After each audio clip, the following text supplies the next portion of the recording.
आज के कार्यक्रम के मुख्य अतिथि माननीय रक्षा मंत्री भारत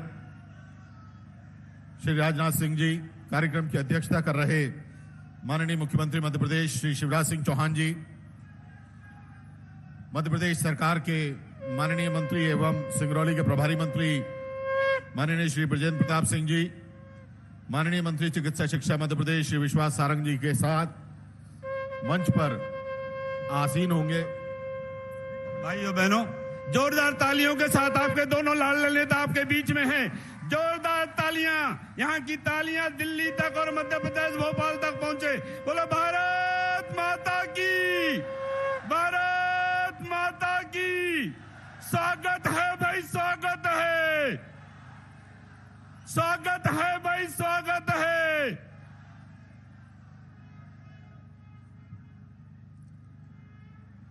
माननीय रक्षा मंत्री जी एवं माननीय मुख्यमंत्री जी से विनम्र आग्रह है कि आप कन्या पूजन के साथ कार्यक्रम की शुरुआत करें।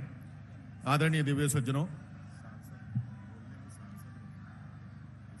ओम भद्रं कर्णेभिः शृणुयाम देवा भद्रं वसेभिर्यजन्तैरङ्गैः शतुनाग्यं शतनो वीर्यसेमहि देवहितं ध्यदायो शतमिन्द्र शरदो अन्ति देवायत्रः नसिकरः जर्षन्तनो नाम पुत्राशो यत्र पितरुन्मदशपिताश पुत्रः विश्वे देवा अदतिः पन्तजनः अदतिर्जातमदृत्वम् रजोजुषे जन्मनि सत्त्ववृत्तये स्थितौ प्रजानां प्रलये तमस्मृशे अजाय सर्गास्थितिनाशहे तवे त्रयीमयायां त्रिगुणात्मने नमः। त्रयीमयायां त्रिगुणात्मने नमः। दुर्गे स्मृतं हरितभेतिमिशेषजन्तौ स्वास्थ्ये स्मृतं मतिमतीव शुभं ददासि। दारिद्र्य दुःख भय हारिणिका त्वदन्यां सर्वोपकारकरणाय सदार्ध चित्तः। विद्युद्दाम समप्रभां मृगपतिस्कन्दद्भीषणीं कन्याविकरवालकेटविलसद्विराशे विधं हस्ते चक्रगदाचिकेटविशिखा शापं गुणं तर्जनीं बिभ्रणां लतात्मिकां शशिधरां दुर्गां कन्या पूजन के साथ कार्यक्रम की शुरुआत हुई। अब कार्यक्रम के मुख्य अतिथि माननीय रक्षा मंत्री भारत श्री राजनाथ सिंह जी से, माननीय मुख्यमंत्री जी से, माननीय सांसद महोदया से विनम्र आग्रह है कि आप अपने करकमलों से दीप प्रज्वलित कर कार्यक्रम की शुरुआत करें। दैवीय शक्तियों के आह्वान के प्रकल्प हैं पहले कन्या पूजन, अपनी बेटियों को देवी स्वरूपा स्थान समाज में देने का प्रकल्प, और उसके बाद दैवीय शक्तियों के आह्वान का प्रकल्प दीप प्रज्वलन। दीप प्रज्वलन के साथ कार्यक्रम की शुरुआत। माननीय रक्षा मंत्री श्री राजनाथ सिंह जी, माननीय मुख्यमंत्री जी तथा माननीय मंच से विनम्र आग्रह है कि कृपया आप ससम्मान अपना स्थान ग्रहण करें। ऋषि श्रृंगी की तपस्थली सिंगरौली में आपका बहुत बहुत स्वागत है। मुख्यमंत्री आवासीय भू अधिकार पत्र वितरण, जिसमें आज 25,500 गरीब परिवारों को निःशुल्क भूखंड आवंटन हो रहा है। मुख्यमंत्री किसान कल्याण योजना के तहत 7 लाख किसानों को 140 करोड़ रुपए से अधिक की सहायता राशि का वितरण आज हो रहा है। इसके अलावा सिंगरौली की बहुप्रतीक्षित महत्वपूर्ण योजनाओं, जिसमें medical college, mining college, railway overbridge और सीएम राइज विद्यालयों का शिलान्यास आज होने जा रहा है। ऐसे महती कार्यक्रम में हम आज इस सम्मानीय मंच पर माननीय रक्षा मंत्री भारत श्री राजनाथ सिंह जी, माननीय मुख्यमंत्री महोदय, माननीय सांसद सीधी सिंगरौली क्षेत्र प्रीति पाठक जी, हमारे सिंगरौली के प्रभारी मंत्री मध्य प्रदेश सरकार के मंत्री महोदय माननीय श्री ब्रजेंद्र प्रताप सिंह जी तथा सभी सम्माननीय माननीय जनप्रतिनिधियों का इस मंच पर स्वागत कर रहे हैं।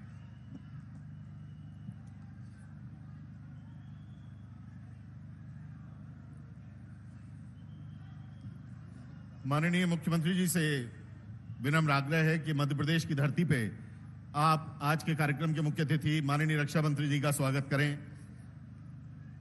माननीय रक्षा मंत्री जी का बहुत बहुत स्वागत। आइए जोरदार तालियों से हम भी इस स्वागत में, अभिनंदन में शामिल हों।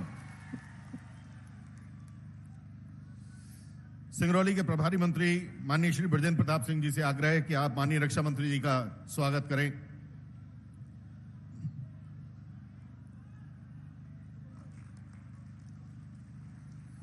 माननीय लोकसभा सांसद श्रीमती रीति पाठक जी से विनम्र आग्रह है कि आप माननीय रक्षा मंत्री जी का सिंगरौली की धरती पर स्वागत करें। और माननीय राज्यसभा सांसद श्री अजय प्रताप सिंह जी से विनम्र आग्रह किए। माननीय मुख्यमंत्री जी के स्वागत के लिए विनम्र आग्रह प्रभारी मंत्री सिंगरौली श्री ब्रजेंद्र प्रताप सिंह जी से। माननीय मंत्री महोदय श्री ब्रजेंद्र प्रताप सिंह जी माननीय मुख्यमंत्री जी का स्वागत करेंगे। माननीय विधायक महोदय चितरंगी श्री अमर सिंह जी से आग्रह है कि आप माननीय मंत्री महोदय श्री ब्रजेंद्र प्रताप सिंह जी का स्वागत करें।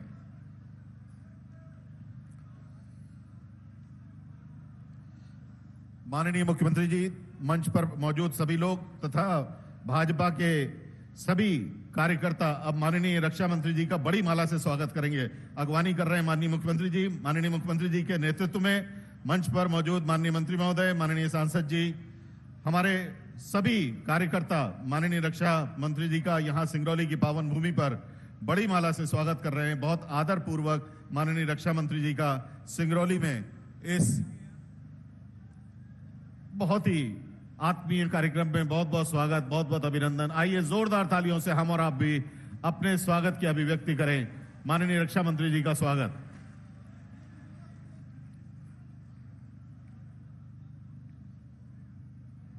बहुत बहुत धन्यवाद। एक और माला से अब स्वागत होगा जिसमें माननीय मुख्यमंत्री जी का स्वागत होगा। सभी कार्यकर्ता हमारे, माननीय मुख्यमंत्री जी बोल रहे हैं अब स्वागत हो गया। बहुत बहुत धन्यवाद। स्वागत से अब हम आगे बढ़ रहे हैं। माननीय रक्षा मंत्री जी से तथा माननीय मुख्यमंत्री जी से विनम्र आग्रह है कि आप रिमोट के माध्यम से, सिंगल क्लिक के माध्यम से मुख्यमंत्री किसान कल्याण राशि का वितरण करें, पट्टी का अनावरण करें। मंच के दाहिनी ओर, जब हम मंच से आपकी तरफ देख रहे हैं तो दाहिनी ओर जो पट्टिकाएं हैं उनका अनावरण हो रहा है। और इस तरह 248 करोड़ रुपए की लागत का मेडिकल कॉलेज, 60 करोड़ से ज्यादा के माइनिंग कॉलेज, 35 करोड़ रुपए लागत का रेलवे ओवरब्रिज और 65 करोड़ रुपए लागत के सीएम राइज विद्यालयों का शिलान्यास माननीय मुख्यमंत्री जी और माननीय रक्षा मंत्री जी ने अपने कर कमलों से रिमोट के माध्यम से किया। सिंगरौली की पावन भूमि पर स्वागत उद्बोधन के लिए विनम्र आग्रह हमारी माननीय सांसद महोदया श्रीमती रीति पाठक जी से।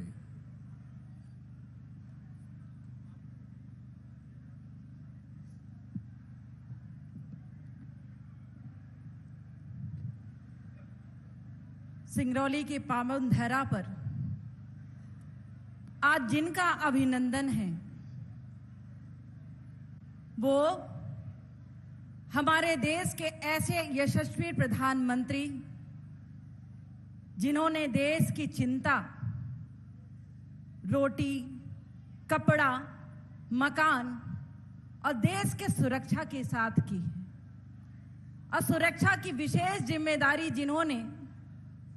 जिनके कंधों पर डाली है हमारे देश के प्रधानमंत्री नरेंद्र भाई मोदी जी के कैबिनेट के इस देश को संभालने वाले और जिम्मेदारी लेने वाले, उस दायित्व को निर्वहित करने वाले आज हमारे इस धरा पर जिनका आगमन हुआ है, हमारे राष्ट्र के रक्षा मंत्री आदरणीय राजनाथ सिंह जी, मैं आपका स्वागत करती हूं, वंदन करती हूं और अभिनंदन करती हूं।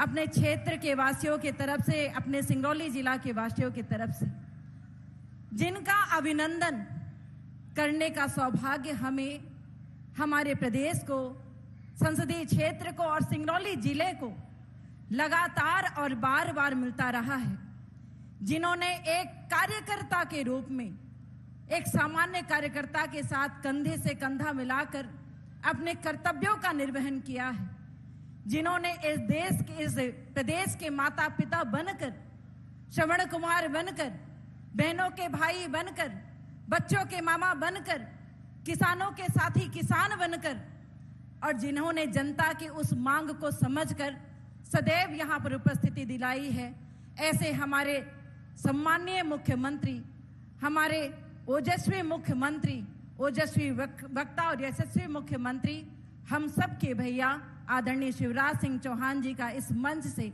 मैं स्वागत करती हूं, अभिनंदन करती हूं और वंदन करती हूं। हमारे इस जिले के प्रभारी मंत्री आदरणीय बृजेंद्र प्रताप सिंह जी का मैं स्वागत करती हूं और वंदन करती हूं, अभिनंदन करती हूं। आपकी अपने सांसद होने के नाते मंच पर उपस्थित हमारे सभी स्थानीय विधायक, सभी विधानसभा क्षेत्र के सम्मानीय विधायक, सभी प्रदेश और जिले के पदाधिकारीगण, सभी भारतीय जनता पार्टी के जिले के कार्यकर्तागण, पदाधिकारीगण, सहयोगीगण, आप सबका मैं हृदय से इस मंच पर और इस कार्यक्रम में उपस्थिति हेतु आपके सांसद होने के नाते मैं स्वागत, वंदन और अभिनंदन करती हूं। मेरे समक्ष उपस्थित हमारे सिंगरौली जिले की जनता जनार्दन, जिसमें हमारे भारतीय जनता पार्टी के सभी परिवार के सदस्यगण हैं, जिसमें हमारी बहनें हैं, जिसमें हमारे भैया हैं, जिसमें हमारे वरिष्ठ जन हैं, जिन्होंने हमारे अस्तित्व को अपने उस वोट से, उस सम्मान से, उस आशीर्वाद से नवाज कर इस संवाद करने की स्थिति में पहुंचाया है। ऐसे हमारे सभी वरिष्ठ जन हैं, सभी आदरणीय मीडिया के बंधुगण हैं, आप सभी का मैं स्वागत, वंदन और अभिनंदन करती हूं। आदरणीय मंच, आज देश के रक्षा मंत्री जी के आगमन पर हमारा सिंगरौली जिला गौरवान्वित हो रहा है। आदरणीय मुख्यमंत्री जी ने सदैव अपने कर्तव्यों का निर्वहन करके, चाहे वो माइनिंग कॉलेज हो, चाहे वो मेडिकल कॉलेज हो, चाहे वो बहुप्रतीक्षित वर्गमा का ओवरब्रिज हो, या सीएम राइज जैसे स्कूलों को, जिसे आज देकर हमारे क्षेत्र में शिक्षा की व्यवस्था को दुरुस्त बनाया गया है, निश्चित रूप से हम सबको ये भान कराया है कि हर कदम पर, हर पग पर और हर समय पर और आपकी जरूरतों पर हम सब आपके साथ हैं। आज आदरणीय रक्षा मंत्री जी के आगमन पर आज हम सब आज प्रत्यक्षदर्शी बन रहे हैं। हम सब उस बात का एक परिणामित अपने आप को महसूस कर रहे हैं कि जब हमारा सिंगरौली जिला, अभी आदरणीय मुख्यमंत्री जी कह ही रहे थे कि 4 महीने में जितनी योजनाएं हमने बनाई हैं, जो प्रस्ताव हमने जिन पर काम किया है, वो 4 महीने में सब फलने और फूलने वाले हैं और सिंगरौली जिले को हम स्वर्ग बनाने वाले हैं। तो निश्चित रूप से एक ऐसा साथी और ऐसा नेतृत्व और ऐसे कंधों के साथ जो कंधा मिलाकर चलता है, जिसने देश के सारी व्यवस्थाओं में अपनी भागीदारी और जिम्मेदारी निभाई हो, आदरणीय नरेंद्र भाई मोदी जी के साथी और प्रदेश के नेतृत्व करता आदरणीय मुख्यमंत्री जी को मैं हृदय से धन्यवाद करती हूं। और लगातार मांगने की स्थिति कभी भी मेरी बनी नहीं, इसलिए नहीं बनी कि हमारे सभी स्थानीय विधायकों ने जब भी अपना आंचल फैलाकर या जब भी अपना हाथ बढ़ाकर आदरणीय मुख्यमंत्री जी से कोई भी डिमांड की होगी, कोई भी मांग की होगी, उस मांग के पहले ही आदरणीय मुख्यमंत्री जी ने हर विधानसभा में उस मांग को पूरा करने में अपनी कोई कोर कसर नहीं छोड़ी है। मैं धन्यवाद के साथ आज यहाँ पर उपस्थित आदरणीय रक्षा मंत्री जी का मैं हृदय से स्वागत करती हूँ। आदरणीय भैया शिवराज सिंह चौहान जी का मैं हृदय से धन्यवाद करती हूँ और आगे आने वाले समय में आके आपका साथ और आपका स्नेह और आपका आशीर्वाद इसी तरह हम सबको, सिंगरौली वासियों को और मेरे सीधी संसदीय क्षेत्र को मिलता रहे, ऐसी अभिलाषा है। धन्यवाद। जय हिंद। बहुत बहुत धन्यवाद माननीय सांसद महोदया प्रीति पाठक जी। 2008 में माननीय मुख्यमंत्री जी ने सिंगरौली को जिला बनाने का वादा पूरा किया और उसके बाद उन्होंने वादा किया कि ये बॉर्डरिंग डिस्ट्रिक्ट होने की वजह से इसको इतना खूबसूरत बनाएंगे कि हमारी छवि बगल के राज्यों में सबसे बेहतर हो, हमारे नागरिकों को सबसे अच्छी सुविधाएं मिलें। आज वादों के पूरे होने का दिन है।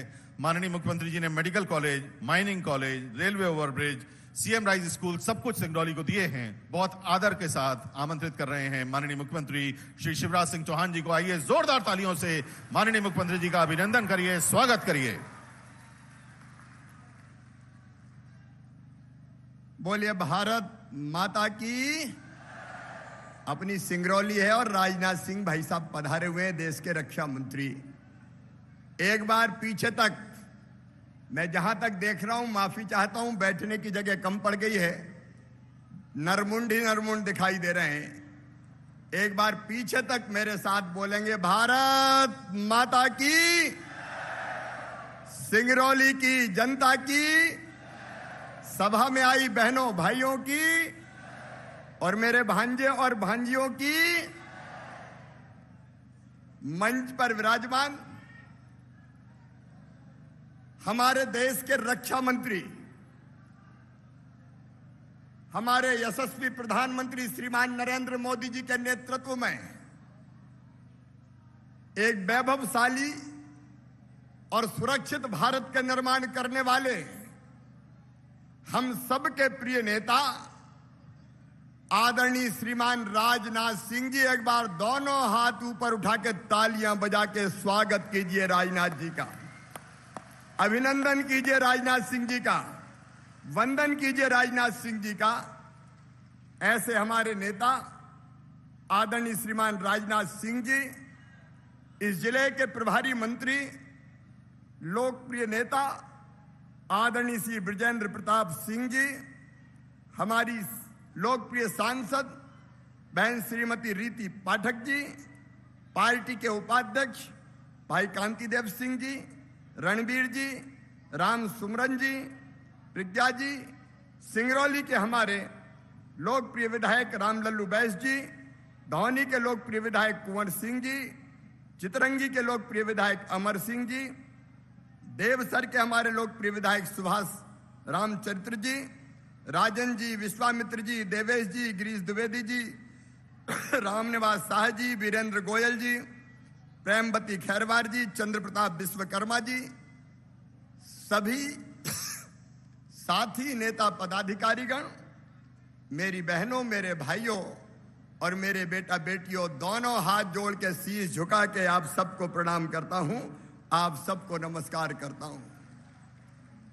आज मुझे 2008 याद आ रहा है, जब पहली बार मुख्यमंत्री बन के मैं सिंगरौली आया था, तो सिंगरौली वालों ने मुझे कहा था कि सिंगरौली के साथ कभी न्याय नहीं हुआ कांग्रेस की सरकार में, सिंगरौली सारी योग्यताएं रखता है, इसलिए सिंगरौली को जिला बनाओ।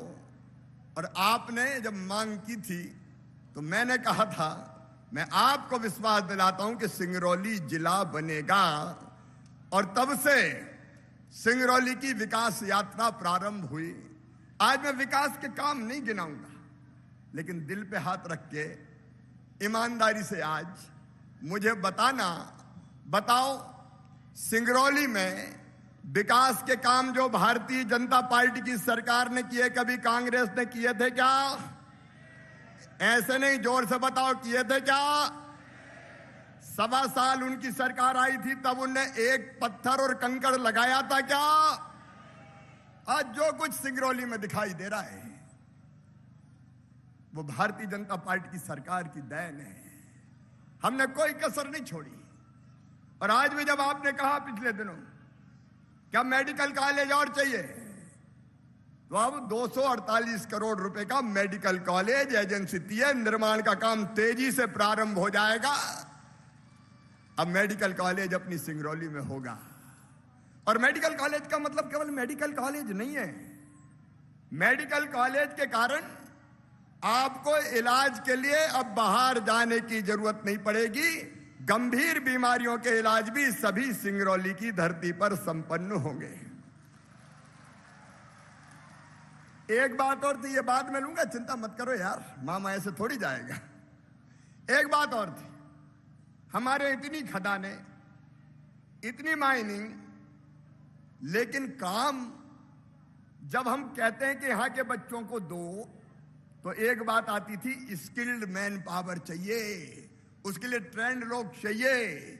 और सिंगरौली में उतने स्किल्ड बच्चे मिलते नहीं हैं। और इसलिए मेरे भांजे और भांजियों, अब जो माइनिंग कॉलेज खुलेगा, उस माइनिंग कॉलेज में पूरी ट्रेनिंग दे के अपने बच्चों को तैयार करेंगे, ताकि माइनिंग के क्षेत्र में रोजगार मिले तो सिंगरौली जिले के बेटा बेटी को मिले। लेकिन आज एक बात और कर रहा हूं, केवल माइनिंग नहीं, सिंगरौली ऊर्जा धानी भी है। सिंगरौली देश को बिजली देती है।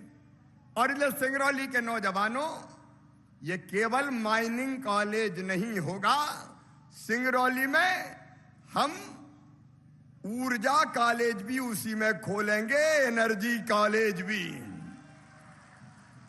और उसके कारण पावर प्लांटों में जितने स्किल्ड मैन पावर चाहिए, नौकरी के लिए जिस तरह की योग्यता चाहिए, वो योग्यता इस माइनिंग के साथ साथ एनर्जी कॉलेज में वो भी प्राप्त करेंगे पढ़ के मेरे बच्चे। तो चाहे माइनिंग का क्षेत्र हो और चाहे बिजली का क्षेत्र हो, हमारे बच्चे इतने ट्रेंड होंगे कि रोजगार मिलेगा तो हमारे बच्चों को मिलेगा, हमारे नौजवानों को मिलेगा।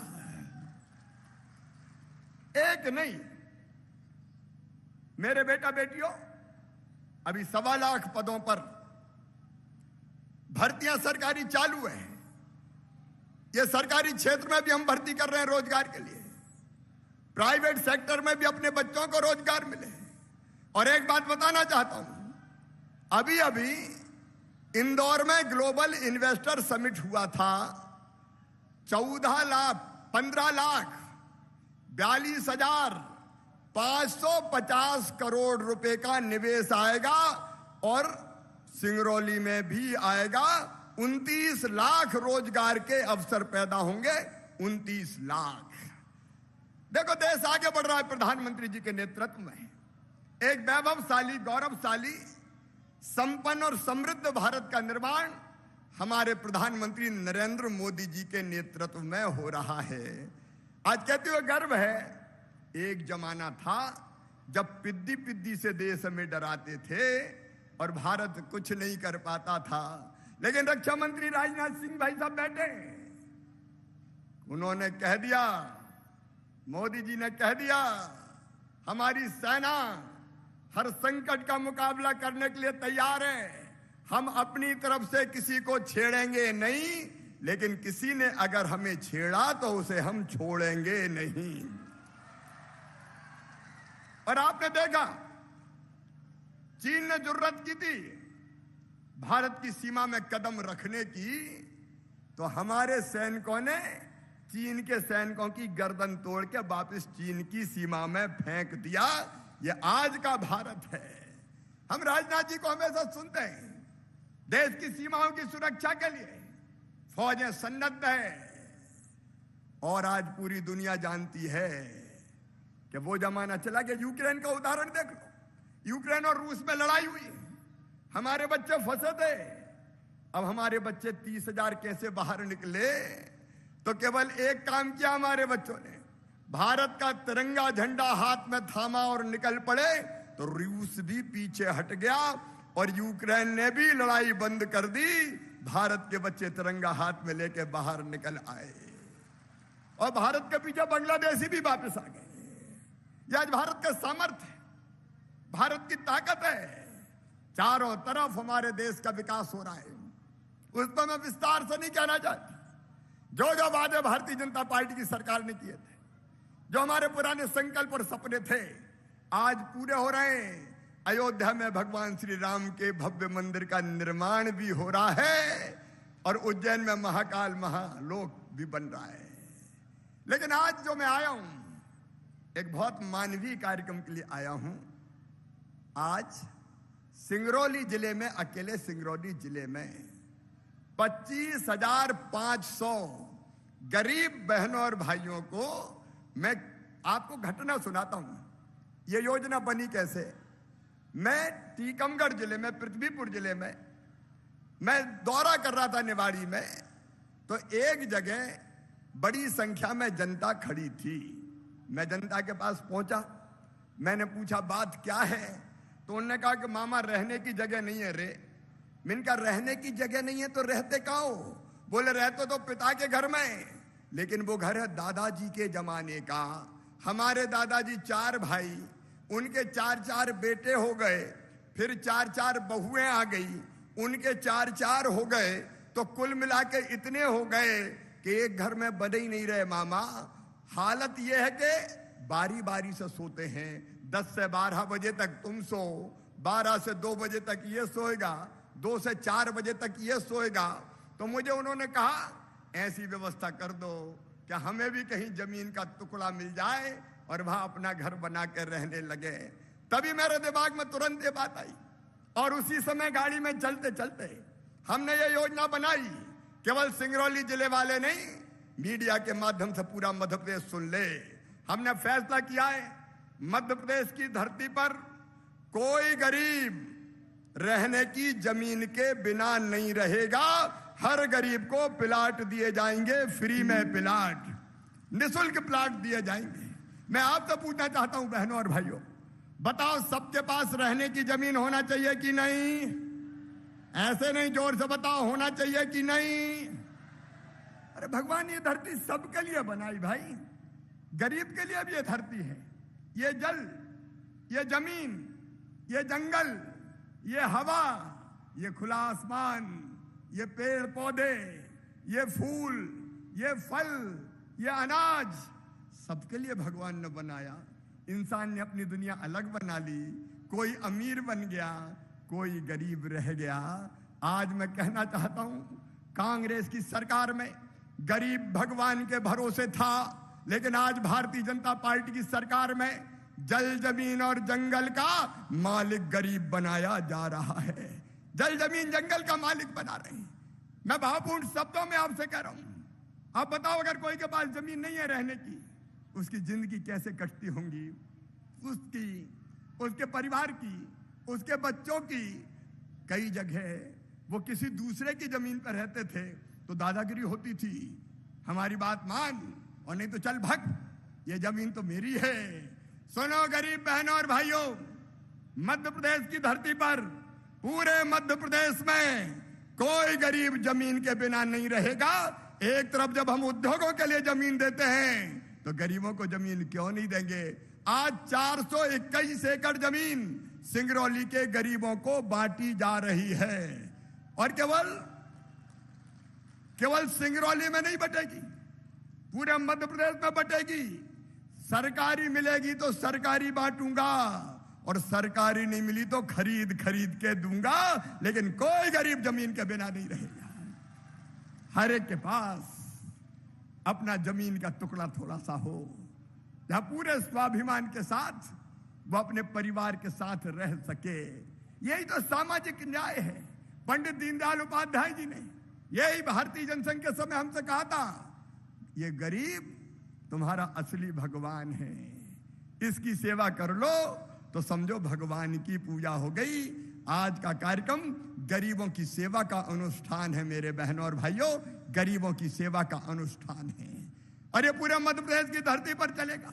प्रधानमंत्री श्रीमान नरेंद्र मोदी जी ने गरीब कल्याण योजनाएं बनाई है। सुनो मेरे गरीब बहनों और भाइयों, मैं सबसे ये कहना चाहता हूं, जीने के लिए क्या चाहिए? रहने के लिए जमीन, उसका इंतजाम हम कर रहे हैं। धीरे धीरे पूरे मध्य प्रदेश में हो जाएगा। फिर रहने को मकान, प्रधानमंत्री आवास योजना के अंतर्गत 38 लाख मकान अब तक मिले थे, 34 लाख बना के तैयार कर दिए, 34 लाख बना के तैयार कर दिए। आगे मकान बनाने का क्रम जारी रहेगा और जमीन के पट्टे के लिए यहाँ कलेक्टर है, कमिश्नर है। मैं कह रहा हूं केवल ग्रामीण क्षेत्र में नहीं, शहरी क्षेत्र में भी अगर कोई गरीब रह गया हो, शहरी क्षेत्र में भी, तो उसको भी या तो हम पट्टा देंगे जमीन का या मल्टी स्टोरी बिल्डिंग बना के रहने के मकान की व्यवस्था करेंगे। कोई बिना छत के नहीं रहेगा। राशन हो गया प्रधानमंत्री गरीब कल्याण योजना का, मकान जमीन हो गई।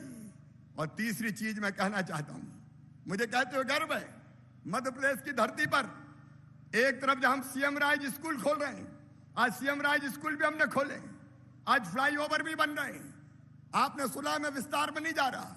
वहीं दूसरी तरफ चाहे गरीब हो चाहे मध्यम वर्गीय हो, आप ध्यान से सुन लेना मेरी बात, और किसी जाति और समाज का हो, वो एससी हो, वो एसटी हो, वो ओबीसी हो या वो सामान्य वर्ग का हो, मेरे बेटा बेटियों, चिंता पढ़ाई की मत करना।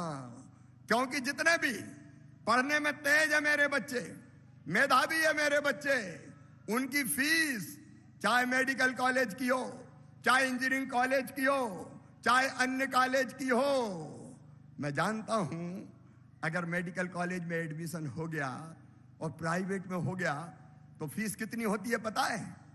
8 लाख 10 लाख रुपया साल। तो बताओ, गरीब हो, किसान हो, मध्यम वर्गीय हो, वो फीस भरवा सकता है क्या? अरे ऐसे नहीं, जोर से बताओ, भरवा सकता है क्या? तो उसकी फीस कौन भरवाएगा? अरे कौन भरवाएगा?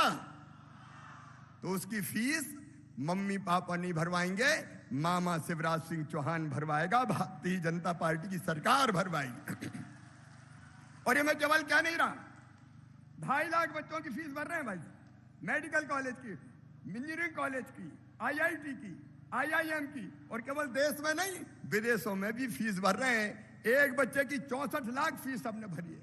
जो प्रतिभा का धनी है और जिसके परिवार की आमदनी 8 लाख रुपए तक है, 8 लाख रुपए से ज्यादा अमीर होता है, मैं उसकी बात नहीं करता। 8 लाख रुपए तक की जिनकी फीस है, 8 लाख रुपए तक की जिनकी आय है, उनकी फीस भरी जाएगी।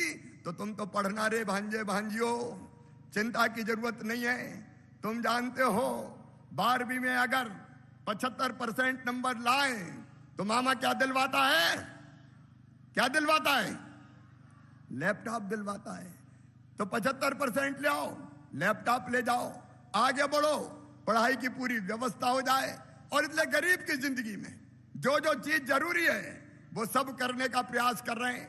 आज 25,000 में से कई भाई बहन ऐसे बैठे होंगे जिनको जमीन का प्लाट मिला है, अधिकार पत्र मिला है। अगर ऐसे बैठे हो तो जरा अपना अधिकार पत्र उठा के दिखाएं। जिनको आज जमीन का प्लाट मिला है, एक बार अधिकार पत्र उठा के बताएं। और वो पीछे तक हमारे कई भाई बहन अपने अधिकार पत्र लहरा रहे हैं। तो जमीन हो, उसके बाद बच्चों की पढ़ाई हो, इलाज की व्यवस्था हो। 3 करोड़ आयुष्मान कार्ड बने हैं मध्य प्रदेश की धरती पर, 3 करोड़ आयुष्मान कार्ड, और गरीब का 5 लाख रुपए तक का इलाज केवल सरकारी नहीं, प्राइवेट अस्पताल में भी फ्री में करवा के दिया जाएगा। ये कार्यक्रम नहीं है, जनता की जिंदगी बदलने का अभियान है। लाडली लक्ष्मी योजना में लाडली लक्ष्मी 2 आ गई है, जिसमें बेटियां अगर कॉलेज में एडमिशन लेगी तो 12,500 रुपया, अगर वो डिग्री प्राप्त करेगी तो फिर 12,500 रुपया वो बेटियों को प्रदान किए जाएंगे। तो जिंदगी के जितने पहलू हैं जहां कष्ट और परेशानी हो सकती थी, वो सब हल करने की कोशिश की है। और एक और क्रांतिकारी काम किया है वो, और मैं सिंगरौली की जनता को बताना चाहता हूं। कांग्रेस चली गई, अंग्रेज तो चले गए, लेकिन कांग्रेस ने अंग्रेजी हमारे सिर पे लाद दी। उच्च शिक्षा कायम होगी, मेडिकल की, इंजीनियरिंग की कायम होगी, अंग्रेजी में होगी। अब मेरे बहनों और भाइयों बताओ, गरीब का और किसान का बेटा बेटी अंग्रेजी जानता है क्या? अरे जोर से बताओ, जानता है क्या? नहीं जानता। यह षड्यंत्र था कि अगर हिंदी में हो गई तो गरीब के बच्चे भी आगे बढ़ जाएंगे। अंग्रेजी लाद दो ताकि बड़े बड़े लोगों के बेटा बेटी बड़े पदों पर काबिज हों, और गरीब और किसान के बेटा बेटी, मध्यम वर्गीय के बेटा बेटी रह जाएं। यह षड्यंत्र था। अपनी मातृभाषा, अंग्रेजी कोई योग्यता का प्रमाण नहीं है। योग्यता किसी भी भाषा में हो सकती है, और इसलिए अंग्रेजी न जानने के कारण हमारे कई बच्चे पीछे रह जाते थे। पिछले साल मेडिकल कॉलेज में एक बेटे का एडमिशन हुआ, साल भर में ही पढ़ाई छोड़ दी। मैंने कहा बात क्या है बेटा? बोले मामा अंग्रेजी में पढ़ाते हैं, मेरे तो पल्ले ही नहीं पड़ता क्या है, तो समझ में नहीं आता, तो मैं तो छोड़ के बाहर आ गया। सुनो मेरे बहनों और भाइयों, प्रधानमंत्री ने तय किया हमारी नई शिक्षा नीति में, और मध्य प्रदेश ने तय किया मध्य प्रदेश में कि मेडिकल कॉलेज की पढ़ाई हो, चाहे इंजीनियरिंग कॉलेज की पढ़ाई हो, जितने भी विषयों की पढ़ाई होगी मध्य प्रदेश की धरती में हिंदी में करवाई जाएगी। हिंदी में बोलो, होना चाहिए कि नहीं हिंदी में? अब हिंदी में पढ़ेंगे तो धन्नू पन्ना कल्लू मन्ना तेरे बेटा बेटी भी डॉक्टर बनेंगे रे। गरीब और किसान के बेटा बेटी भी आगे आएंगे, मध्यम वर्ग की बेटा बेटी भी आगे आएंगे। एक पूरा सामाजिक परिवर्तन जनता के पक्ष में हो, उसका अभियान भारतीय जनता पार्टी की सरकार ने मेरे बहनों और भाइयों चलाया है। हमारे किसान भाई, कांग्रेस झूठ बोलती रहती, कर्जा माफ, बेरोजगारी भत्ता, सिंगरौली के बेरोजगार नौजवानों, ये कमलनाथ फिर बड़ी बड़ी बात कर रहे हैं, रोजगार दे दूंगा, बेरोजगारी भत्ता दे दूंगा। 1.25 साल जब इनकी सरकार आई थी, किसी को बेरोजगारी भत्ता दिया क्या? एक ढेला नहीं दिया। लेकिन किसानों को प्रधानमंत्री श्रीमान नरेंद्र मोदी जी की सरकार ने 6,000 रुपए हर साल देने का फैसला किया।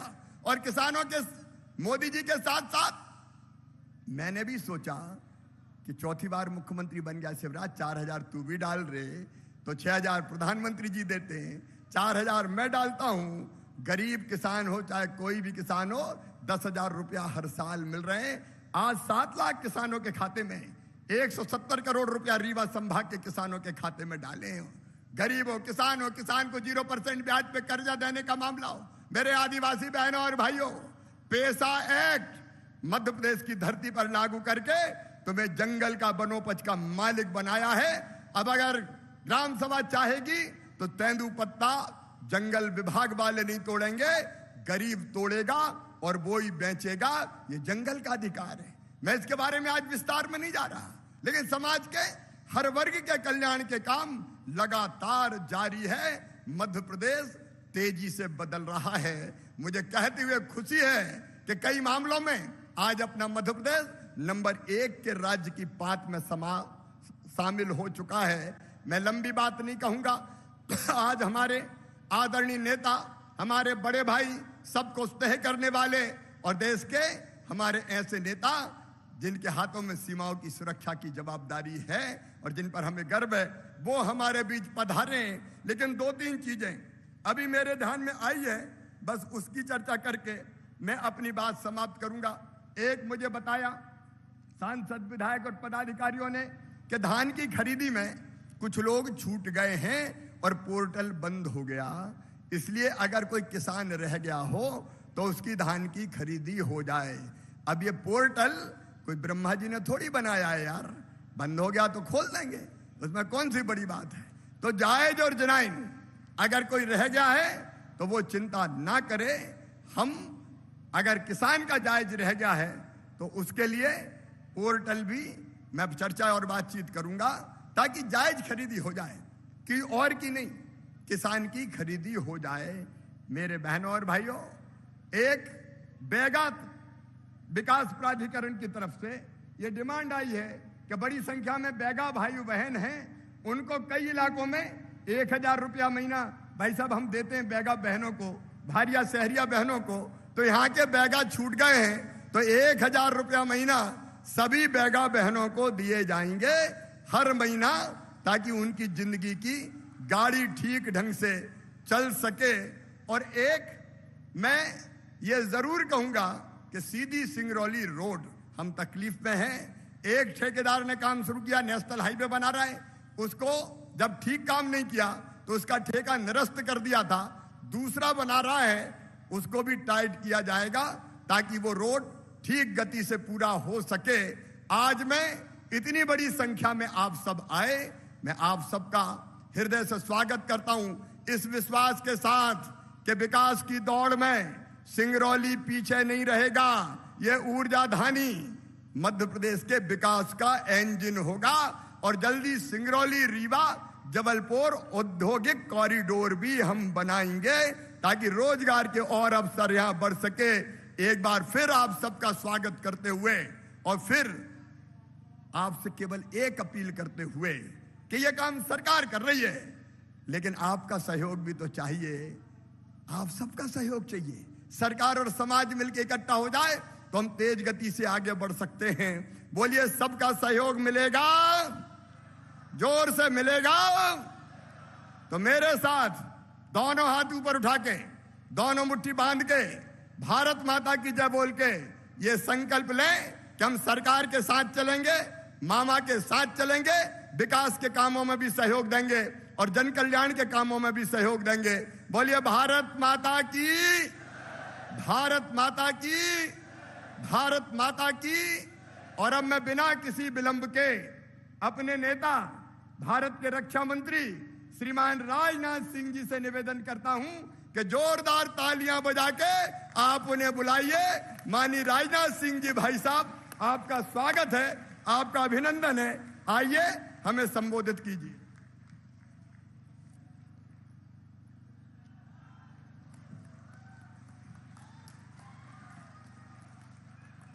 बोलिए भारत माता की, भारत माता की। बहुत बहुत धन्यवाद। हमारे इस मध्य प्रदेश के यशस्वी मुख्यमंत्री और गरीबों के कल्याण के प्रति पूरी तरह से समर्पित मुख्यमंत्री, लोकप्रिय मुख्यमंत्री श्रीमान शिवराज सिंह जी चौहान और यहां के मंत्री प्रभारी श्री बृजेंद्र प्रताप सिंह जी, यहां की लोकप्रिय सांसद जो संसद में बराबर अपने क्षेत्र की समस्याओं को प्रभावी तरीके से उठाती रहती हैं, ऐसी श्रीमती रीति पाठक जी, श्री अजय प्रताप सिंह जी राज्यसभा के सांसद, श्री शीर्ष कांतिदेव सिंह जी प्रदेश उपाध्यक्ष, श्री रणवीर सिंह जी रावत, श्री राम सिमरन जी गुप्ता, श्री प्रज्ञा त्रिपाठी, श्री राम लल्लू वैस, श्री कुंवर सिंह जी, श्री अमर सिंह जी, श्री सुभाष चरित्र जी और इस सार्वजनिक सभा में मौजूद मेरे सभी सम्मानित बहनों एवं भाइयों, सिंगरौली की किसी सार्वजनिक सभा को संबोधित करने के लिए लंबे अरसे के बाद आप सबके बीच खड़ा हुआ हूं। जब श्रीमती रीति पाठक का चुनाव हो रहा था लोकसभा का, उस दौरान मैं आप सबके बीच आया था और मैंने यह कहा था कि यदि रीति पाठक को आप भारी मतों से विजय दिलाएंगे तो मैं सिंगरौली की जनता के प्रति आभार व्यक्त करने के लिए मैं निश्चित रूप से आप सबके बीच में आऊंगा और आज मैं आप सबके बीच यहां पर मौजूद हूं। बहनों भाइयों, शिवराज सिंह जी चौहान ने मुझे आमंत्रित किया कि हम गरीबों के कल्याण में कुछ कार्यक्रम हमने हाथ में लिए हैं और बहुत सारी ऐसी योजनाएं हैं जिनका शिलान्यास होगा, लोकार्पण होगा, गरीबों को भूमि आवंटित की जाएगी और उस कार्यक्रम में आप शिरकत कीजिए। इसलिए आज आप सबके बीच में यहां पर मौजूद हूं। लेकिन आज जो यह दृश्य अपनी आंखों के सामने मैं देख रहा हूं बहनों भाइयों, मैं कह सकता हूं यह जनसभा नहीं है बल्कि जन सैलाब अपनी आंखों के सामने देख रहा हूं। इसकी हमने कल्पना नहीं की थी कि सिंगरौली में इतना बड़ा जन सैलाब हमको देखने को मिलेगा। लगातार कई वर्षों से मुख्यमंत्री के रूप में शिवराज सिंह जी चौहान अपनी जिम्मेदारी निभा रहे हैं।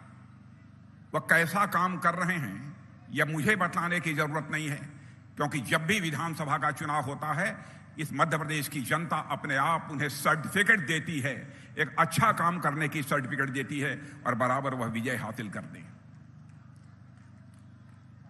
उनके बारे में मैं जितना भी कहूं, जमीन से जुड़कर काम करने वाला कार्यकर्ता शिवराज सिंह चौहान आज से नहीं है, बल्कि भारतीय जनता पार्टी में जब युवा मोर्चे के कार्यकर्ता के रूप में काम कर रहे थे तब से मैं शिवराज सिंह जी चौहान को मेरे बहनों भाइयों देख रहा हूं। यदि मैं कहूं जैसे हमारे प्रधानमंत्री जी मोदी जी, वैसे ही हमारे शिवराज सिंह जी चौहान, इन लोगों की सरकार पूरी तरह से गरीबों के कल्याण के प्रति समर्पित है, तो यह कहना भी अतिशयोक्तिपूर्ण नहीं होगा। जो भी योजनाएं चाहे हमारे प्रधानमंत्री चलाते हों, राज्य में हमारे मुख्यमंत्री शिवराज सिंह जी चलाते हों, मैं देखता हूं हर योजना का केंद्र बिंदु यदि कोई होता है इस राज्य का अथवा इस देश का, गरीब व्यक्ति होता है। गरीबों का कल्याण, बहनों भाइयों, जहां हमारी यह प्रतिबद्धता है, गरीबों का कल्याण यह हमारी प्रेरणा है। गरीबों का कल्याण यह हम सबके जीवन का एक मंत्र है। हमारे प्रधानमंत्री मोदी जी ने जो जो भी कदम उठाए हैं, बहुत विस्तार में जाकर यहां पर इसकी चर्चा नहीं करना चाहूंगा। क्या कभी किसी ने सोचा था ऐसा भी प्रधानमंत्री इस देश में आएगा कि इस हिंदुस्तान में वह यह संकल्प ले कि 2024 समाप्त होते होते हम ऐसे हालात पैदा कर देंगे कि एक व्यक्ति भी, एक परिवार भी शेष नहीं बचेगा जिस परिवार को अपना सिर ढकने के लिए पक्का छत न मुहैया हो जाए। एक भी परिवार शेष नहीं बचेगा जिसको पीने के लिए घर में पानी न मुहैया हो जाए। एक परिवार भी ऐसा शेष नहीं बचेगा जिस परिवार की माताएं बहनें लकड़ी जलाकर, अंगीठी जलाकर वो अपना भोजन नहीं पकाएंगी, बल्कि गैस सिलेंडर के माध्यम से अपना भोजन पकाएंगी। इसकी क्या कभी किसी ने कल्पना की थी? कई कदम उठाए आयुष्मान भारत योजना के अंतर्गत, उसे लागू कर दिया। यदि कोई बीमार हो जाता है तो मेरे बहनों भाइयों 5 लाख रुपए तक का उसका मुफ्त इलाज किया जाएगा। और ये 1 साल में यदि उसकी बीमारी ठीक नहीं होती है तो अगले वर्ष भी 5 लाख रुपए का उसका मुफ्त इलाज किया जाएगा। भारत ही नहीं, दुनिया के किसी भी देश में इस प्रकार की योजना बहनों भाइयों देखने को आपको नहीं मिलेगी। कई ऐसे अद्भुत कार्य हमारी सरकार ने किए हैं बहनों भाइयों, जो कुछ भी कहा जाए इसके बारे में वह कम है। आज ऊर्जा की राजधानी इस सिंगरौली में हम यहां पर मौजूद हैं। हितग्राही सम्मेलन यह हो रहा है। लगभग 27,000 से अधिक परिवारों को आज शिवराज जी ने भूमि आवंटित किया है।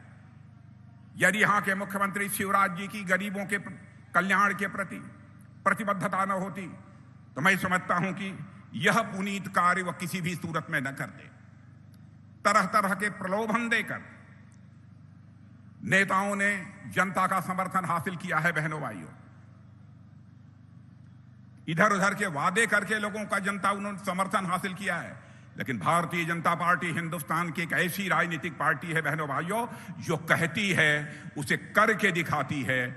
और मैं दावे के साथ कह सकता हूं कि हमारे घोषणा पत्रों को के पन्नों को पलटकर यदि कोई देखे, यह देखेगा चुनाव के समय अपने घोषणा पत्र में जो भी बातें करते हैं, हम जो भी वादे करते हैं, अक्षरशः हम अपने वादे को पूरा करते हैं मेरे बहनों भाइयों। हमारे कृति और कथन, हमारे कथनी और करनी में अंतर नहीं होता है। आजाद भारत के इतिहास में नेताओं की कथनी और करनी में अंतर होने के कारण ही भारत की राजनीति और भारत के नेताओं पर से जनता का विश्वास धीरे धीरे समाप्त होता चला गया। लेकिन हमारी भारतीय जनता पार्टी ने भारत की राजनीति में पैदा हुए इस विश्वास के संकट को चुनौती के रूप में स्वीकार किया बहनों भाइयों। और भारत ही नहीं, दुनिया का कोई व्यक्ति यह नहीं कह सकता कि भारतीय जनता पार्टी ने चुनाव के समय जो कुछ भी कहा था उस वादे को पूरा नहीं किया। हमारे घोषणा पत्रों को उठाकर आप देखिए, जब जो कहा सब किया। आज शिवराज सिंह जी चौहान ने 4,000 रुपया किसानों के खाते में डाला है।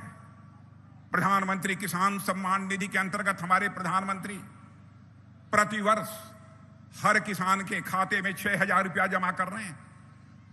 वहीं पर हमारे यहां के शिवराज सिंह चौहान जैसा मुख्यमंत्री है जिसने फैसला किया 6,000 तो हमारे प्रधानमंत्री जी दे रहे हैं, तो 4,000 में मध्य प्रदेश के किसान भाइयों को प्रतिवर्ष मैं अतिरिक्त मुहैया कराऊंगा। क्या यह छोटी बात है? इससे बड़ी और संवेदनशीलता किसी मुख्यमंत्री की क्या हो सकती है? बहनों भाइयों, मैं आपको याद दिलाना चाहता हूं, राजीव गांधी भारत के प्रधानमंत्री थे। एक बार राजीव गांधी ने चिंता व्यक्त करते हुए यह कहा था, क्या करें, हम ऊपर से 100 पैसा भेजते हैं लेकिन नीचे पहुंचते पहुंचते 14 पैसा बामुश्किल लोगों की जेबों में पहुंच पाता है, लोगों तक पहुंच पाता है। यह चिंता उन्होंने व्यक्त की थी। लेकिन आज हमारे प्रधानमंत्री नरेंद्र मोदी जी ने वह करिश्मा करके दिखाया है बहनों भाइयों, कि आज यदि 100 रुपया दिल्ली के बैंक के खातों से चलता है तो 100 का 100 पैसा, 100 का 100 रुपया आपके खाते में पहुंचता है। भ्रष्टाचार को भाषण देकर समाप्त नहीं किया जा सकता। भ्रष्टाचार को कम करना है तो भाषण से भ्रष्टाचार कम नहीं होगा। भ्रष्टाचार को यदि समाप्त करना है, भ्रष्टाचार को कम करना है, तो सिस्टम में, व्यवस्था में बदलाव लाकर ही भ्रष्टाचार को कम किया जा सकता है अथवा भ्रष्टाचार को समाप्त किया जा सकता है। इस दृष्टि से आजाद भारत में पहली बार यदि किसी प्रधानमंत्री ने कदम उठाया है तो उस प्रधानमंत्री का नाम है नरेंद्र मोदी। बहनों भाइयों, यह कोई हमारी छोटी उपलब्धि नहीं है। फैसला किया है हमारी सरकार ने, हिंदुस्तान का एक भी जिला शेष नहीं बचेगा जिस जिले में कम से कम एक मेडिकल कॉलेज न खुल जाए।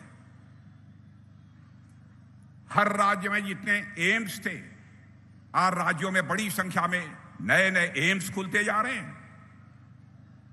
और आज तक आपको जानकर खुशी होगी कि 648 मेडिकल कॉलेज भारत में अतिरिक्त बनकर तैयार हो गए हैं। क्या यह कोई छोटी उपलब्धि है? और इन्होंने जिस कॉलेज की बात अभी यहां पर की है, शासकीय माइनिंग इंजीनियरिंग कॉलेज सिंगरौली, मैं शिवराज सिंह जी, मैं आपको बधाई देना चाहता हूं। आपके सिंगरौली के शासकीय माइनिंग इंजीनियरिंग कॉलेज के जो छात्र निकलेंगे वह केवल सिंगरौली के माइनिंग में काम नहीं करेंगे, यहां के ही ऊर्जा क्षेत्र में काम नहीं करेंगे, बल्कि सारे हिंदुस्तान के हर क्षेत्र में जाकर अपनी भूमिका निभाएंगे और दुनिया के दूसरे देशों में भी एक्सपर्ट बनकर वह जाएंगे और वहां के लोगों को भी अन्य प्रकार की तकनीकी सहायता भी वह मुहैया कराएंगे। यह काम शिवराज सिंह जी, आपने कोई छोटा काम नहीं किया है, बड़ा काम आपने किया है और इसके लिए मैं सचमुच आपको मैं बधाई देना चाहता हूं। मेडिकल कॉलेज भी सिंगरौली में खोल रहे हैं। यह सब कोई छोटी बातें नहीं है बहनों भाइयों। और मैं खदान आवंटन की प्रक्रिया को हमारी सरकार ने पारदर्शी बनाया है। बहनों भाइयों, पहले खदान को लेकर भ्रष्टाचार होता था कि नहीं होता था? होता था कि नहीं होता था? लेकिन अब कोई मां का लाल खदान के आवंटन के मामले में भ्रष्टाचार करने की हिम्मत नहीं कर सकता है। बहनों भाइयों, ऐसी सरकार बनी है। जहां तक सड़कों के निर्माण का प्रश्न है, पहले बामुश्किल इस देश में प्रतिदिन 3 किलोमीटर, 4 किलोमीटर, 6 किलोमीटर सड़कों का निर्माण होता था। आज जब से हम लोगों की सरकार मोदी जी के नेतृत्व में बनी है बहनों भाइयों, हिंदुस्तान में प्रतिदिन 37 किलोमीटर सड़कों का निर्माण हो रहा है। यह करिश्मा यदि कोई सरकार कर सकती है तो भारतीय जनता पार्टी की ही सरकार कर सकती है। कई ऐसी योजनाएं हैं। मोबाइल का जहां तक सवाल है बहनों भाइयों, मोबाइल 2014 में 92%, 100 में 92 मोबाइल दुनिया के दूसरे देशों से भारत में आते थे। लेकिन आपको जानकर खुशी होगी कि आप जो मोबाइल का प्रयोग करते हैं उसमें 97% मोबाइल अब कहीं बनते हैं तो भारत की धरती पर बनते हैं, भारतवासियों के हाथों से बनते हैं। बहनों भाइयों, यह करिश्मा यहां पर हुआ है। कार बनाने के मामले में, कार मैन्युफैक्चरिंग के मामले में जो भारत दुनिया में बहुत पीछे था, जापान जिसमें आगे माना जाता था, जापान को भी पछाड़कर आज भारत दुनिया के 3 देशों में आकर खड़ा हो गया है यहां पर कि सबसे अधिक कार का निर्माण होता है। स्टील बनाने के मामले में भी हमारा यह भारत दुनिया के दूसरे नंबर पर आकर खड़ा हो गया है। और डिफेंस मिनिस्ट्री, रक्षा मंत्रालय का जहां तक सवाल है मेरे बहनों भाइयों, पहले हमको हथियार, गोले, बारूद, मिसाइल, बंदूक यह सब यदि हमको मंगाने होते थे, पैटर्न टैंक, हम दुनिया के दूसरे देशों से उसे हम आयात करते थे, उसे मंगाते थे। लेकिन अब हम लोगों ने फैसला किया है कि अब दुनिया के दूसरे देशों से यह सब सामान आयात नहीं करेंगे, बल्कि सारे यह रक्षा से जुड़े हुए हथियार, मिसाइल, बम, गोले, एमिनिशन भारत की धरती पर बनेंगे और भारतवासियों के हाथों से बनेंगे और सारी दुनिया के लिए भी बनेंगे। रक्षा के मामले में भी हम भारत को आत्मनिर्भर बनाना चाहते हैं। यह कोई छोटी उपलब्धि नहीं है। यह सब सारे बड़े बड़े काम हमारी सरकार ने किए हैं बहनों भाइयों, हमारे प्रधानमंत्री ने किए हैं।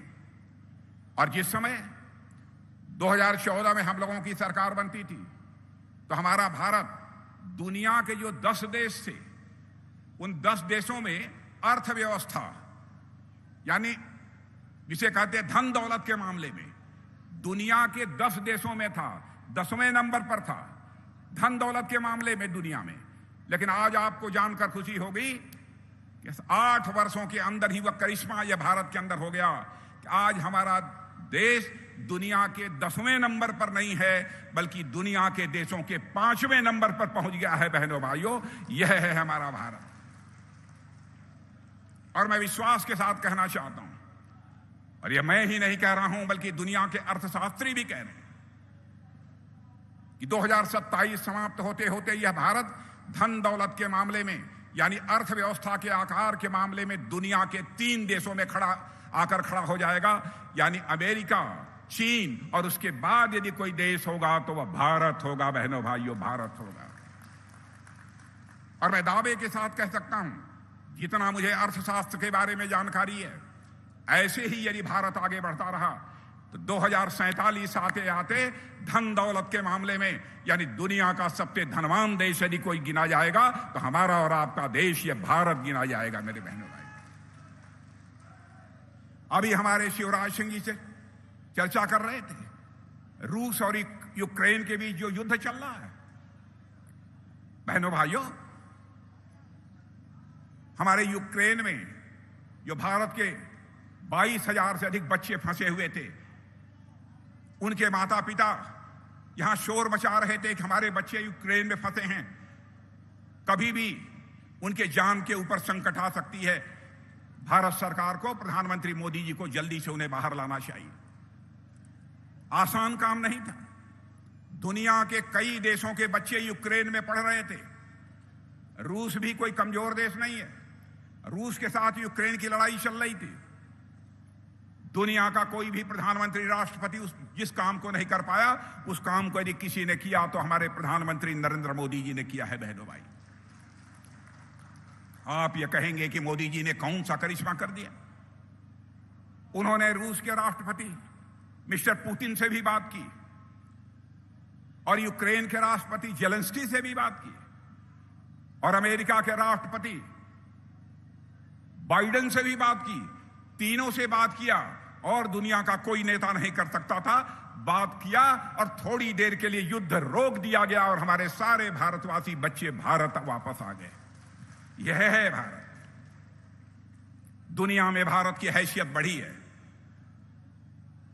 दुनिया की नजरों में अब हमारा भारत यह कमजोर भारत नहीं रहा है। दुनिया के नजरों में मेरे बहनों भाइयों, हमारा भारत अब यह ताकतवर भारत बन गया है। ऐसा नहीं है कि जो चाहे भारत को आंख दिखाकर निकल जाए। लेकिन हमारे कांग्रेस के नेता लोग भारतीय जनता पार्टी को बदनाम करें, हमें कोई आपत्ति नहीं है।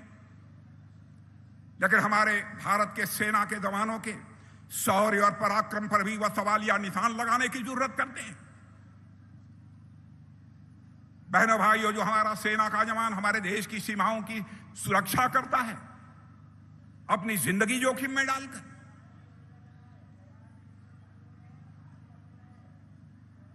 क्या क्या बातें कांग्रेस के नेताओं ने की हैं। और एक नेता जो इसमें भारत जोड़ो यात्रा पर निकले हुए बहने, जैसे पता नहीं क्या हो गया उनको।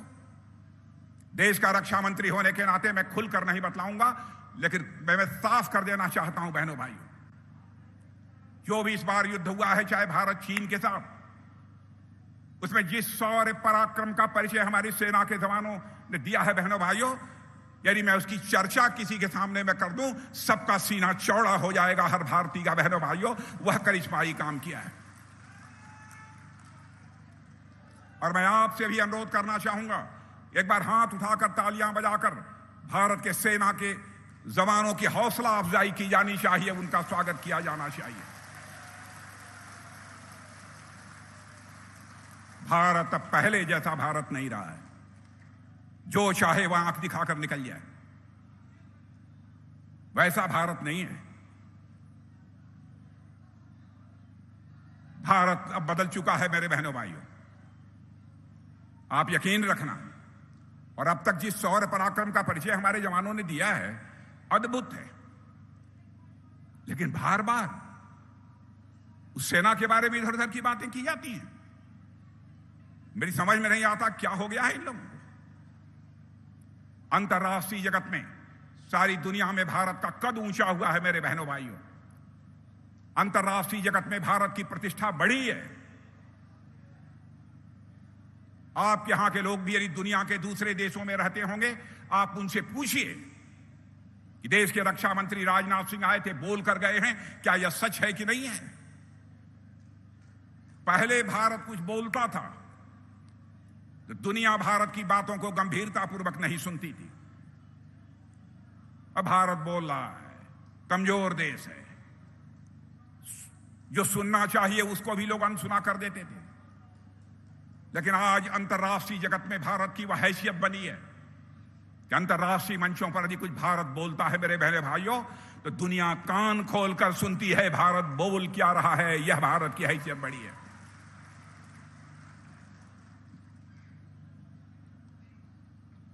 आज उस भारत के बारे में भी अनाप शनाप की बातें। और एक कांग्रेस के नेता, मैं नाम नहीं लेना चाहता, आप लोग जानते होंगे, भारत जोड़ो यात्रा पर निकले। बहनों भाइयों, भारत हमारा टूट रहा है। मैं आपसे पूछना चाहता हूं, आपसे पीछे के लोगों से मैं पूछना चाहता हूं, क्या हमारा भारत टूट रहा है? इधर के लोगों से पूछना चाहता हूं, क्या टूट रहा है? वो भारत जोड़ने के लिए निकले हैं। भारत को टूटना था तो एक बार टूट चुका। 1947 में ही टूट चुका। भारत माता के 2 टुकड़े हो गए, भारत पाकिस्तान बन गया। बहनों भाइयों, उस समय भी हमारे जो नेता थे उनके दिल की यह हसरत थी, उनकी भी यह अलग थी, भारत टूटना नहीं चाहिए। लेकिन हो गया, उसके बारे में मैं कोई टिप्पणी नहीं करना चाहता किन परिस्थितियों में हुआ है। और आज राहुल गांधी चारों तरफ घूम घूम कर कह रहे हैं हिंदुस्तान में नफरत ही नफरत चारों तरफ है। मैं उनसे पूछना चाहता हूं, हिंदुस्तान में नफरत पैदा करने का काम कौन कर रहा है? क्या सारे देश में मोदी जी लोगों के बीच नफरत पैदा करने का काम कर रहे हैं? क्या मध्य प्रदेश में शिवराज सिंह जी लोगों के बीच नफरत पैदा करने का काम कर रहे हैं? मैं आपसे इस सवाल का जवाब चाहता हूं बहनों भाइयों, क्या यह नेता लोगों के बीच नफरत पैदा कर रहे हैं? कहां उनको नफरत दिखाई देता? सारी दुनिया में या कांग्रेस के लोग भारत को बदनाम कर रहे हैं मेरे बहनों भाइयों, इसका उन्हें जवाब दिया जाना चाहिए। सारी दुनिया में भारत की छवि खराब करने की कोशिश कर रहे हैं कि भारत में नफरत ही नफरत है। जिस भारत की इज्जत सारी दुनिया में बढ़ी है, जिस भारत ने, और दुनिया का इकलौता देश हमारा यह भारत है बहनों भाइयों, कि भारत की सीमा में रहने वाले लोगों को ही अपने परिवार का सदस्य नहीं माना है, बल्कि पूरे विश्व की धरा पर रहने वाले लोगों को अपने परिवार का सदस्य मानते हुए वसुधैव कुटुंबकम का संदेश सारे विश्व को, यदि दुनिया को कहीं से गया है तो केवल और केवल हमारे और आपके देश भारत की धरती से गया है मेरे बहनों भाई। और उस भारत को बदनाम किया जा रहा है कि भारत में नफरत ही नफरत है। राहुल जी, आपको हो क्या गया है? मोदी जी नफरत पैदा कर रहे हैं। नफरत पैदा करके आप पुनः सत्ता हासिल करना चाहते हैं। नफरत पैदा करके सत्ता नहीं हासिल की जा सकती है। यदि सत्ता हासिल की जा सकती है तो बहनों भाइयों, जनता का विश्वास प्राप्त करके, जनता की मोहब्बत हासिल करके ही प्राप्त की जा सकती है। जैसे हमारे शिवराज सिंह जी यहां मध्य प्रदेश में कर रहे हैं। इधर उधर की बातें जो मन आता है वह बोलते रहते हैं।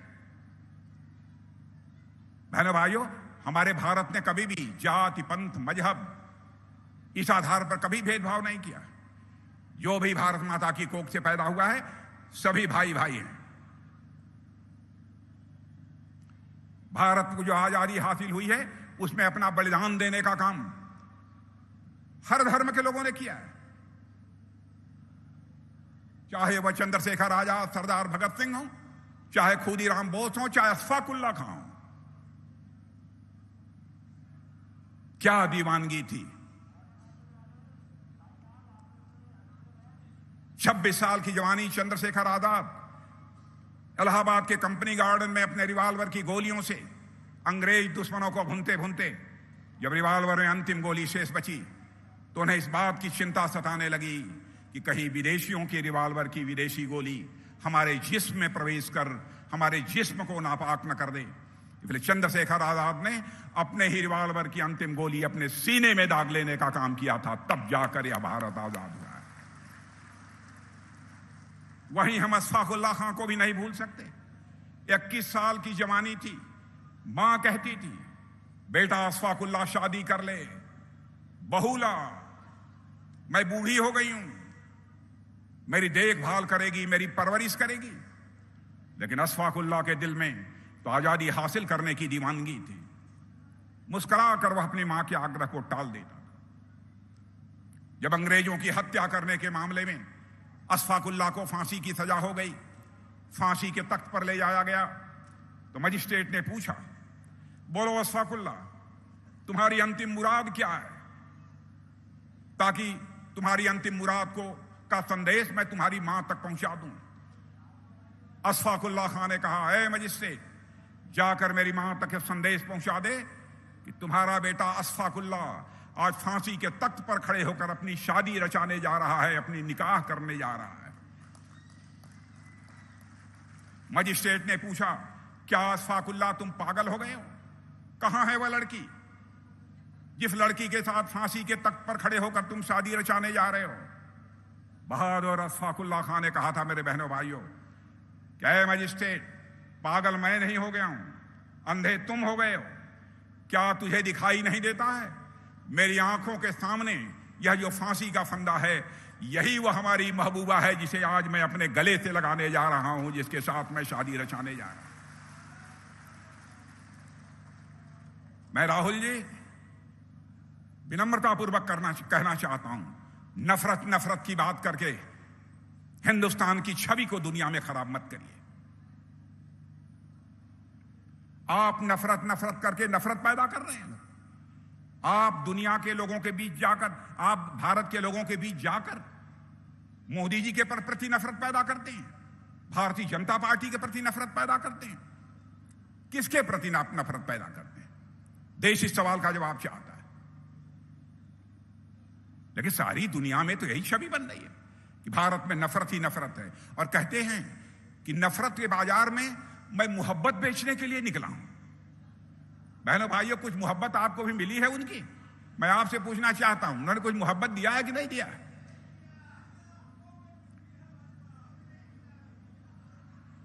बताइए। अब मोहब्बत के बारे में वो क्या जाने?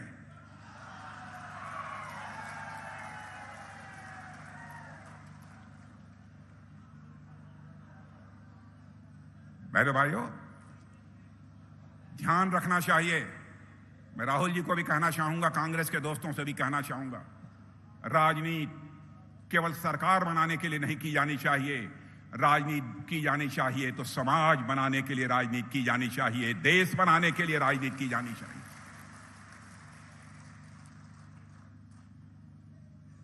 भारत की प्रतिष्ठा, भारत की आन बान शान के साथ राहुल गांधी जी खिलवाड़ मत करो। भारत आगे बढ़ रहा है, सहयोग कर सकते हो आप सहयोग करो, नहीं कर सकते हो आप चुप्पी साध कर बैठ जाओ। भारत को अंतर्राष्ट्रीय जगत में बदनाम करने की कोशिश मत करो। बहनों भाइयों, बातें बहुत सारी सी हैं, बस इतना ही मैं कहना चाहूंगा। भारतीय जनता पार्टी हिंदुस्तान की एक ऐसी राजनीतिक पार्टी है जो कहती है वो करती है, चाहे उसके लिए हमें जो भी कीमत चुकानी पड़े। और आपको विश्वास दिलाता हूं कि भारत की राजनीति में विश्वसनीयता का संकट, क्राइसिस ऑफ क्रेडिबिलिटी, हम लोग किसी भी सूरत में नहीं पैदा होने देंगे। और देश का रक्षा मंत्री होने के नाते भी मैं कहना चाहता हूं, आप स्वस्थ रहिएगा। देश की सीमाओं पर यदि बुरी नजर डालने की कोई कोशिश करेगा तो भारत के अंदर वह ताकत है कि उसका मुंहतोड़ जवाब दे सकता है, यकीन रखना।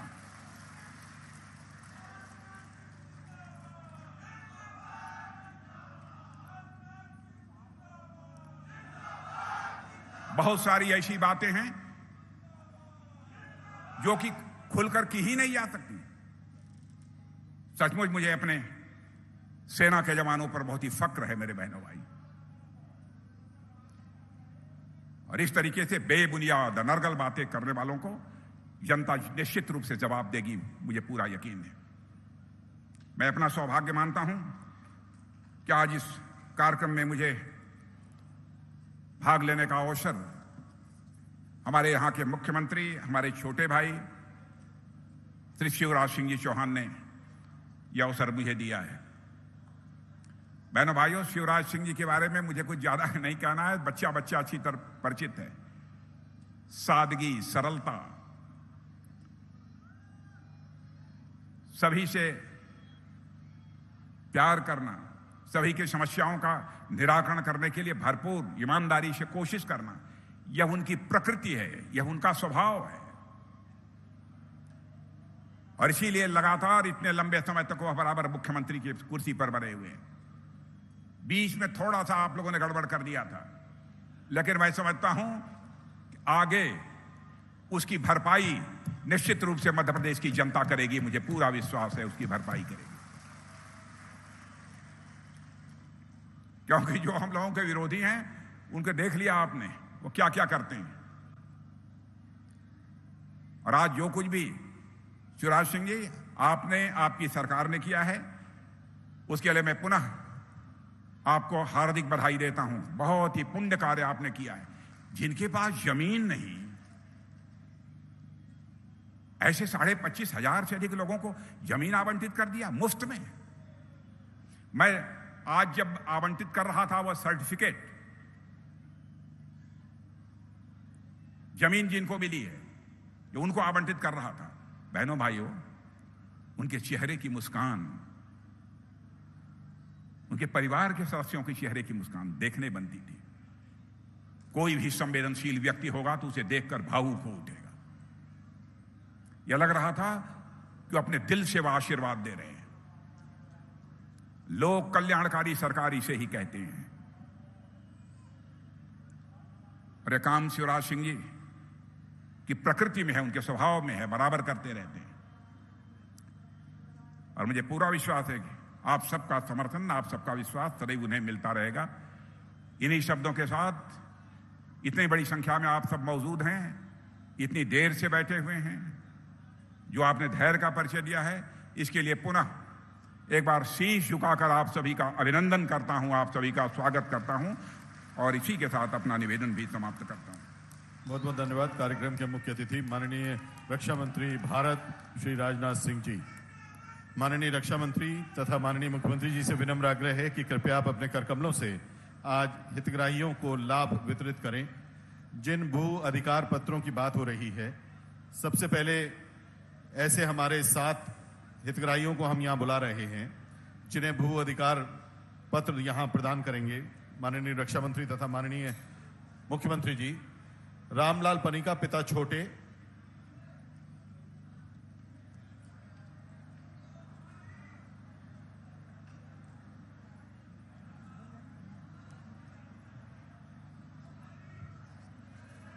राम, पिता राम मनोहर,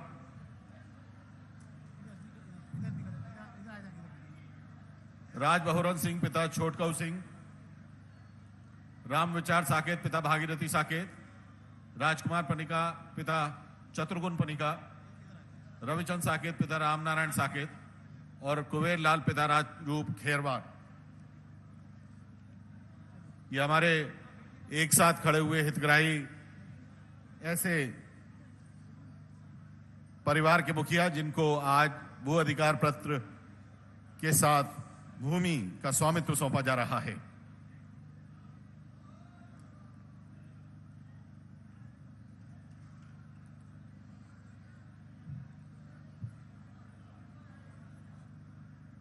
बहुत बहुत धन्यवाद। अब हम व्यापार एवं उद्योग की विभिन्न योजनाएं जिसमें केंद्र और राज्य की योजनाएं शामिल हैं उसके हितग्राहियों को बुला रहे हैं। 45 लाख रुपए की सहायता दी जा रही है आलू और केला चिप्स निर्माण के लिए। प्रधानमंत्री रोजगार सृजन कार्यक्रम के तहत अविनाश कुमार वेडन से हैं आप, इन्हें 45 लाख रुपए की सहायता दी जा रही है। श्री अविनाश कुमार जी, भू अधिकार पत्र भी प्रदान किए जा रहे हैं। उसके बाद व्यापार एवं उद्योग के लिए सहायता का सिलसिला आरंभ होगा।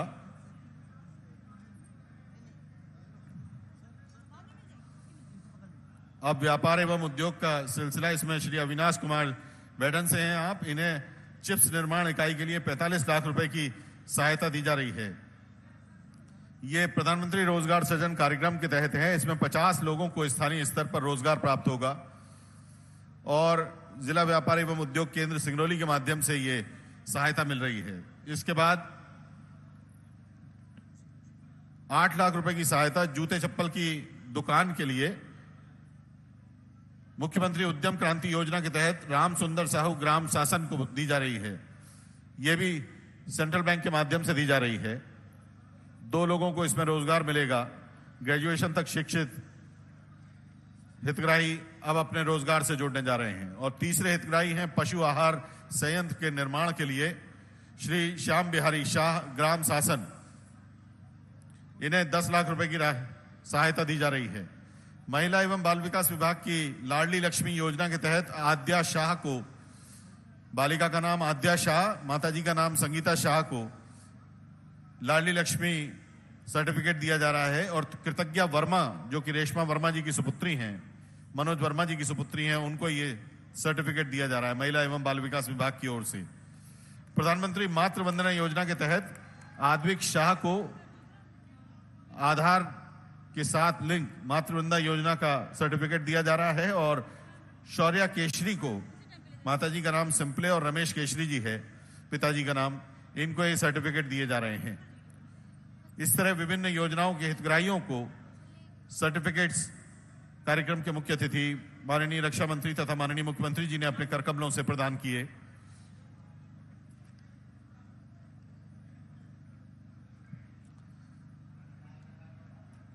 माननीय विधायक सिंगरौली श्री रामलल्लू वैश्य जी तथा नगर पालिक निगम सिंगरौली के माननीय अध्यक्ष श्री देवेश पांडे जी से आग्रह है कि आप माननीय रक्षा मंत्री, माननीय मुख्यमंत्री जी, माननीय मंत्री महोदय को स्मृति चिन्ह प्रदान करें। आकर स्मृति चिन्ह प्रदान करने के लिए स्थानीय विधायक माननीय श्री रामलल्लू वैश्य जी तथा स्थानीय नगर पालिक निगम सिंगरौली के अध्यक्ष महोदय श्री दिनेश पांडे जी, अब माननीय रक्षा मंत्री जी, माननीय मुख्यमंत्री जी, कार्यक्रम में मौजूद जिले के प्रभारी मंत्री श्री ब्रजेंद्र प्रताप सिंह जी, माननीय सांसद महोदया रीति पाठक जी को स्मृति चिन्ह भेंट करेंगे।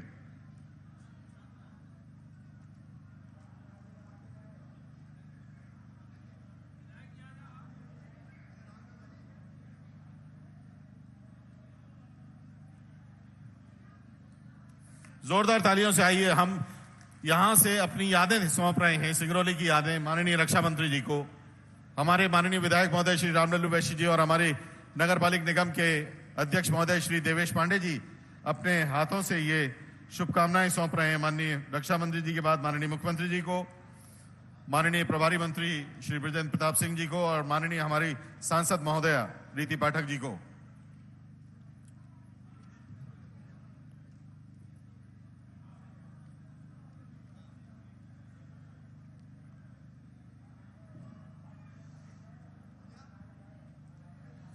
माननीय विधायक महोदय श्री रामलल्लू वैश्य जी से विनम्र आग्रह है कि आप कृपया आभार के 2 शब्द कहें।